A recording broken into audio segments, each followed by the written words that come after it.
you can count on the Minnesota State Fair to have not only pretty good weather this time of year, but lots of food, rides, exhibits, animals, and people.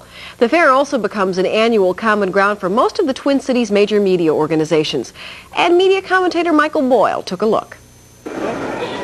Media at the State Fair is an old tradition, and it continues. Most of the leading radio and television stations in the Twin Cities are represented here in some way or another. It's also a terrific opportunity for fairgoers to get themselves seen on TV. Each of the 4 commercial television stations in the Twin Cities has an exhibit or space of one kind or another. Some of them broadcast live from the fair. Newscasts originate from this exhibit at times. And a segment of KSTP-TV's Good Company is broadcast from the fair, featuring culinary concoctions by Craig Olson, prepared out in the open air. You're wide open here. If somebody decides to walk onto the set during the show and grab a tomato or a pepper, how would you deal with that? Well, I would hopefully try and get rid of them. I mean, what can you do if someone walks in? But you're friendly and, you know, hope everything works fine and all that. Other segments originated from this cow barn and from a swine judging event. Only at the State Fair would this be media. Nearby, the hosts of PM Magazine did a take for a promotional announcement. Local reporters find plenty to cover, whether it's the fair itself or politicians on the stump for the coming primaries.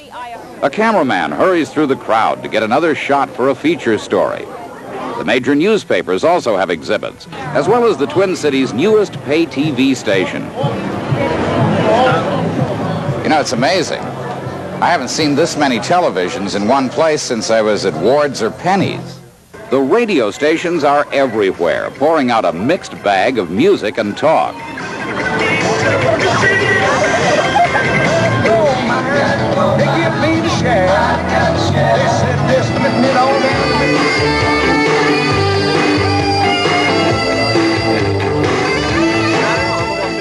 The music and the DJs draw a curious crowd, eager to see what their favorites look like. Does this disc jockey look anything like you thought he'd look? No, he doesn't. What did you think he'd look like? I didn't think he'd have a beard or mustache or anything like that. I thought he'd have dark hair, dark wavy hair or something. Some fans bring their own sound systems to hear the music both ways.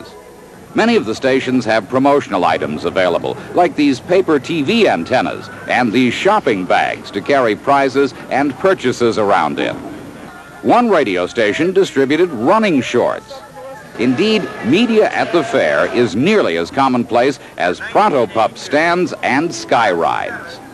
Who knows, if you come down here, you might even wind up on television. Oh, no! I'm Michael Boyle, KSTP-TV media commentator at the Minnesota State Fair. Wow!